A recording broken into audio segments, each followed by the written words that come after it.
উপস্থিত আছেন আমাদের বিভিন্ন দলের সদস্য এবং আমাদের এই নড়িয়া সখীপুরের ৬-৭ জন পদপ্রার্থী যারা এমপি ইলেকশন করার জন্য প্রস্তুতি নিচ্ছেন।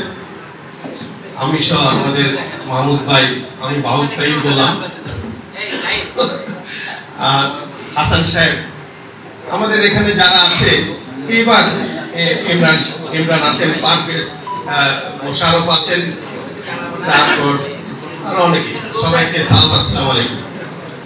তো আসলে আমরা এই চরণটা আমাদের 2024-এ একটা কাজ হয়েছে যে বাংলাদেশ স্বাধীনতার পরে পার্লামেন্ট নির্বাচনের ক্যান্ডিডেটরা একটা ছায়ার নিচে বসে কথা বলবে এবং সেখানে চেয়ারগুলি আর টেবিলগুলি ঠিক থাকবে না।